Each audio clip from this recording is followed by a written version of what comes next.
നമസ്കാരം. ധനുമാസത്തിലൂടെയാണ് നാം കടന്നു പോകുന്നത്. ധനുമാസത്തിന് വളരെ വലിയ പ്രാധാന്യം തന്നെയാണ് ഉള്ളത്. പരമശിവന്റെ ജന്മമാസമാണ് ധനുമാസം. അത്തരത്തിൽ നിരവധിയാർന്ന കാര്യങ്ങൾ ധനുമാസവുമായി ബന്ധപ്പെട്ട് പറയുവാൻ സാധിക്കും. എന്നാൽ ധനുമാസത്തിലെ ഫലങ്ങൾ പരിശോധിക്കുമ്പോൾ ചില നക്ഷത്രക്കാരായ വ്യക്തികൾക്ക് ഈ മാസം പ്രത്യേകിച്ചും ഭാഗ്യക്കുറി, അതേപോലെ നറുക്കെടുപ്പ് തുടങ്ങിയ കാര്യങ്ങളുമായി ബന്ധപ്പെട്ടും അല്ലാതെയും സൗഭാഗ്യങ്ങൾ നിറയുന്നതാകുന്നു. അത്തരത്തിൽ ജീവിതത്തിലേക്ക് സൗഭാഗ്യങ്ങൾ, ഭാഗ്യാനുഭവങ്ങൾ വർദ്ധിക്കുന്ന ആ നക്ഷത്രക്കാർ ആരെല്ലാമാണ് എന്ന് ഈ വീഡിയോയിലൂടെ വിശദമായി തന്നെ മനസ്സിലാക്കാം. തിങ്കളാഴ്ച നടത്തുന്ന വിശേഷാൽ ശിവപൂജയിലും വെള്ളിയാഴ്ച നടത്തുന്ന വിശേഷാൽ മഹാലക്ഷ്മി പൂജയിലും ഉൾപ്പെടുത്തുവാൻ ആഗ്രഹിക്കുന്നവർ പേരും ജന്മനക്ഷത്രവും കമന്റ് ബോക്സിൽ രേഖപ്പെടുത്തുക. ആദ്യത്തെ നക്ഷത്രമായി പറയുന്നത് രോഹിണി നക്ഷത്രമാകുന്നു. രോഹിണി നക്ഷത്രക്കാർക്ക് പ്രത്യേകിച്ചും ധനുമാസത്തിൽ ധനപരമായ നേട്ടങ്ങൾക്ക് അല്പം സാധ്യതയുണ്ട്. അത് നറുക്കെടുപ്പിലൂടെ വന്നു ചേരാവുന്ന ധനപരമായ നേട്ടങ്ങളാകുന്നു. എന്നാൽ കയ്യിൽ പണം വരുന്നത് പോലെ തന്നെ ചിലവും വർദ്ധിക്കുന്നതാകുന്നു. അതിനാൽ തന്നെ കയ്യിൽ വന്ന ധനം ചെലവായി പോകുവാൻ, നഷ്ടപ്പെട്ടു പോകുവാൻ കൂടുതൽ സാധ്യതയും ഉണ്ട്. അതിനാൽ തന്നെ ലഭിക്കുന്ന പണം ശരിയായ രീതിയിൽ വിനിയോഗിച്ചില്ല എങ്കിൽ ആ പണം കൊണ്ട് ഇവർക്ക് ഉപയോഗം ഇല്ലാത്ത അവസ്ഥയാണ് ഉണ്ടാവുക. അതിനാൽ ഇവർക്ക് പ്രധാനമായും നറുക്കെടുപ്പ്, ഭാഗ്യക്കുറി തുടങ്ങിയ കാര്യങ്ങളുമായി ബന്ധപ്പെട്ടും ധനപരമായ നേട്ടങ്ങൾക്ക് സാധ്യത കാണുന്നതാകുന്നു. എന്നാൽ മുൻപ് പരാമർശിച്ച കാര്യം ശ്രദ്ധിച്ച് മുന്നോട്ട് പോവുക. ഇഷ്ടദേവതയെ നിത്യവും ആരാധിക്കുന്നത് ഏറ്റവും ശുഭകരമാകുന്നു. മറ്റൊരു നക്ഷത്രമായി പറയുന്നത് മൂലം നക്ഷത്രമാകുന്നു. മൂലം നക്ഷത്രക്കാർക്ക് ആഡംബരപരമായ ജീവിതം നയിക്കുവാനുള്ള അവസരങ്ങൾ വന്ന് ചേരുന്നതാകുന്നു. പല രീതിയിലുള്ള ആഡംബരമായ വസ്തുക്കൾ, ചില പ്രത്യേക ആഗ്രഹങ്ങൾ, അത് ചില പ്രത്യേക വസ്തുക്കളോടുള്ള കമ്പം തുടങ്ങിയ കാര്യങ്ങളൊക്കെ ഇവർക്കുണ്ട്. അത്തരം ചില കാര്യങ്ങൾ വാങ്ങുവാനുള്ള അവസരങ്ങൾ വന്നു ചേരും. അതേപോലെ തന്നെ ഇവർക്ക് ഈ മാസം ഭാഗ്യക്കുറി, നറുക്കെടുപ്പ് തുടങ്ങിയ കാര്യങ്ങളുമായി ബന്ധപ്പെട്ട് ധനപരമായ നേട്ടങ്ങൾക്ക് സാധ്യത കൂടുതലാണ് എന്ന് കൂടി മനസ്സിലാക്കുക. അതിനാൽ തന്നെ ഈ മാസം ഇവരുടെ കൈകളിൽ ധനം വന്ന് ചേരുവാനുള്ള സാധ്യത കൂടുതൽ തന്നെയാണ് എന്ന് പറയാം. എന്നാൽ ഇവർ ധനം വന്ന് ചേരുന്നത് പോലെ തന്നെ വളരെയധികം ശ്രദ്ധയും പുലർത്തേണ്ടതാകുന്നു. അതല്ല എങ്കിൽ കയ്യിൽ വന്ന ധനം നഷ്ടപ്പെട്ടു പോകുവാനുള്ള സാധ്യത വളരെ കൂടുതലാണ് എന്ന് മനസ്സിലാക്കുക. അതിനാൽ തീർച്ചയായും ചെലവുകൾ കുറച്ച് മുന്നോട്ട് പോകുന്നതാണ് ഏറ്റവും ശുഭകരം. ഇഷ്ടദേവതയെ പ്രാർത്ഥിച്ച്, പ്രത്യേകിച്ചും പരമശിവനെ പ്രാർത്ഥിച്ച് മുന്നോട്ട് പോകുന്നത് ഏറ്റവും ശുഭകരമാകുന്നു. പരമശിവന്റെ ജന്മമാസം കൂടിയാണ് ഇത്. ഈ മാസം നിങ്ങൾ ആരാധിക്കുകയാണ് എങ്കിൽ സവിശേഷമായ ഫലങ്ങൾ തന്നെ വന്നു ചേരും. മറ്റൊരു നക്ഷത്രമായി പറയുന്നത് ചതയം നക്ഷത്രമാകുന്നു. ചതയ നക്ഷത്രക്കാർക്ക് അപ്രതീക്ഷിതമായ നേട്ടങ്ങൾ, ധനനേട്ടങ്ങൾ വന്ന് ചേരാവുന്ന ഒരു മാസമാണ് ധനുമാസം. പ്രത്യേകിച്ചും ഭാഗ്യക്കുറി, അതേപോലെ തന്നെ നറുക്കെടുപ്പ് തുടങ്ങിയ കാര്യങ്ങളുമായി ബന്ധപ്പെട്ടാണ് ഇവർക്ക് ധനപരമായ നേട്ടങ്ങൾക്ക് സാധ്യത കൂടുതൽ. എന്നാൽ ഇവർ തിരിച്ചറിയേണ്ട കാര്യം, കൈകളിൽ ധനം ലഭിക്കുമ്പോൾ പല രീതിയിലുള്ള പ്രശ്നങ്ങൾ, അത് ചിലവുമായി ബന്ധപ്പെട്ട കാര്യങ്ങൾ വന്ന് ചേരാവുന്നതാകുന്നു. അതിനാൽ അപ്രതീക്ഷിതമായ ചെലവുകൾ വന്നു ചേർന്ന് ധനം നഷ്ടമാകുവാനുള്ള സാധ്യത കൂടുതലാകുന്നു. അതിനാൽ അനാവശ്യമായ ചെലവുകൾ ഒഴിവാക്കി മുന്നോട്ട് പോകുവാൻ ഇവർ പ്രത്യേകം ശ്രദ്ധിക്കേണ്ടതാകുന്നു. എന്നിരുന്നാലും ധനപരമായ നേട്ടങ്ങൾക്ക് സാധ്യത കൂടുതൽ തന്നെയാകുന്നു. അപ്രതീക്ഷിതമായി കൈകളിലേക്ക് ധനം വന്ന് ചേരുക തന്നെ ചെയ്യും. ഇഷ്ടദേവതയെയും പരമശിവനെയും ആരാധിച്ച് ഇവർ തീർച്ചയായും മുന്നോട്ട് പോവുകയാണ് എങ്കിൽ ജീവിതത്തിൽ പല കാര്യങ്ങളിലും ഉയർച്ച നേടുവാൻ സാധിക്കും. മറ്റൊരു നക്ഷത്രമായി പറയുന്നത് പൂരുരുട്ടാതി നക്ഷത്രമാകുന്നു.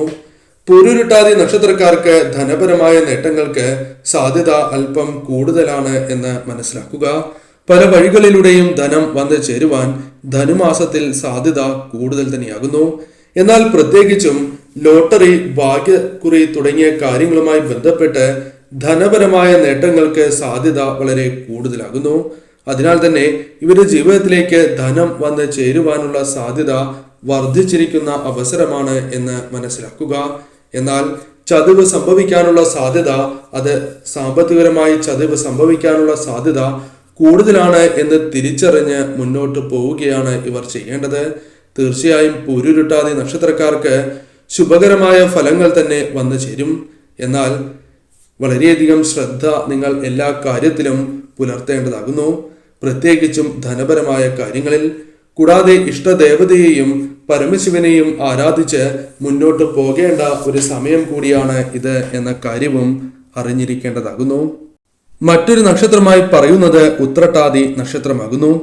ഉത്രട്ടാതി നക്ഷത്രക്കാർക്കും ധനപരമായി നേട്ടങ്ങൾ വന്ന് ചേരുന്ന ഒരു മാസം തന്നെയാണ് ധനുമാസം. എന്നാൽ ഇവർക്ക് പ്രധാനമായും സാമ്പത്തികപരമായി നേട്ടങ്ങൾ വന്ന് ചേരുക നറുക്കെടുപ്പിലൂടെയാകുന്നു. ഒരു പരിധിവരെ ഭാഗ്യക്കുറി എന്നും പറയുവാൻ സാധിക്കും. എന്നിരുന്നാലും അമിതമായാൽ നിങ്ങളുടെ ജീവിതത്തിൽ ധനനഷ്ടത്തിനും സാധ്യത കൂടുതൽ തന്നെയാകുന്നു. കൈകളിലേക്ക് ധനം വന്ന് ചേരും എങ്കിലും നിങ്ങളുടെ ജീവിതത്തിൽ ചതി സംഭവിക്കാനുള്ള സാധ്യതകൾ കൂടുതൽ തന്നെയാകുന്നു. അതിനാൽ ഈ കാര്യങ്ങൾ തിരിച്ചറിഞ്ഞ് നിങ്ങൾ പ്രവർത്തിക്കേണ്ടത് അനിവാര്യമാകുന്നു. പൊതുവെ ക്ലേശങ്ങൾ നിങ്ങൾക്കുണ്ട് എങ്കിലും ക്ലേശങ്ങൾ ഒഴിഞ്ഞു പോകുന്ന ഒരു മാസം കൂടിയാണ് ധനുമാസം എന്ന കാര്യവും അറിഞ്ഞിരിക്കേണ്ടതാകുന്നു. നിങ്ങൾ തീർച്ചയായും പരമശിവനെയും ഇഷ്ടദേവതയെയും പ്രാർത്ഥിച്ച് ഈ ദേവതകളുടെ ക്ഷേത്രത്തിൽ ദർശനം നടത്തി മുന്നോട്ട് പോവുക എന്ന കാര്യമാണ് ചെയ്യേണ്ടത്.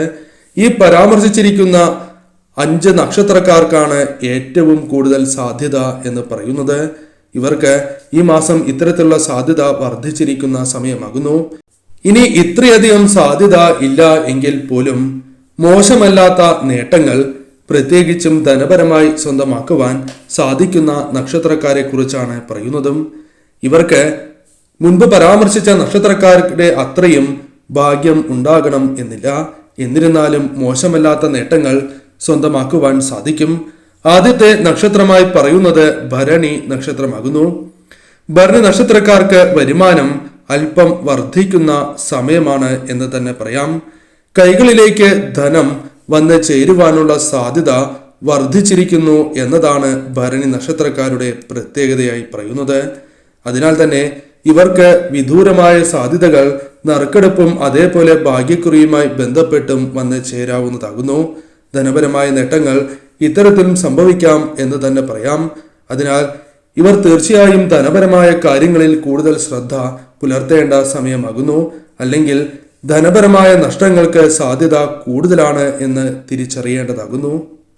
മറ്റൊരു നക്ഷത്രമായി പറയുന്നത് തിരുവാതിര നക്ഷത്രമാകുന്നു.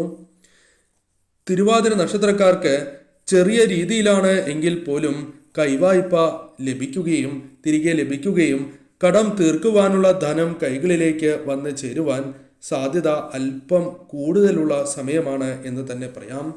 ഈ സമയം ശ്രമിക്കുകയാണ് എങ്കിൽ ധനം കൈകളിലേക്ക് വന്ന് ചേരുവാനുള്ള സാധ്യതകൾ കൂടുതൽ തന്നെയാകുന്നു.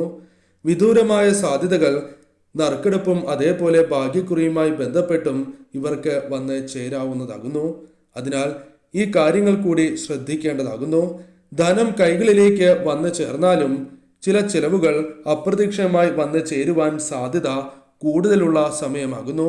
അതിനാൽ തന്നെ ഈ സമയം ഇത്തരം കാര്യങ്ങൾ ശ്രദ്ധിച്ച് നിങ്ങൾ മുന്നോട്ട് പോകേണ്ടതാകുന്നു. തീർച്ചയായും ധനുമാസത്തിൽ ഇത്തരത്തിൽ ചില സൗഭാഗ്യങ്ങൾ നിങ്ങളെ തേടി എത്തുന്നതാകുന്നു. എന്നാൽ തടസ്സങ്ങൾ കൂടാതെ ഈ കാര്യങ്ങൾ ജീവിതത്തിലേക്ക് വന്ന് ചേരുവാൻ ഇഷ്ടദേവതയെയും അതേപോലെ തന്നെ പരമശിവനെയും നിങ്ങൾ ആരാധിക്കുന്നത് ഏറ്റവും ശുഭകരം തന്നെയാകുന്നു. ഈ പരാമർശിച്ചിരിക്കുന്ന നക്ഷത്രക്കാർക്കാണ് പ്രധാനമായും ഇത്തരത്തിലുള്ള സൗഭാഗ്യങ്ങൾ വന്നു ചേരുക. പൊതുഫലപ്രകാരം പറയുന്നതാണ് എന്ന കാര്യവും ഓർത്തിരിക്കേണ്ടതാകുന്നു. ഓരോരുത്തരുടെയും ജാതകപ്രകാരം ഈ ഫലങ്ങളിൽ ഏറ്റക്കുറച്ചിലുകൾ സംഭവിക്കാവുന്നതാണ്. മറ്റൊരു വ്യക്തിയുടെ ജാതകപ്രകാരം ആ വ്യക്തികൾക്കും ഇത്തരത്തിലുള്ള സൗഭാഗ്യങ്ങൾ വന്ന് ചേരാവുന്നതുമാണ്.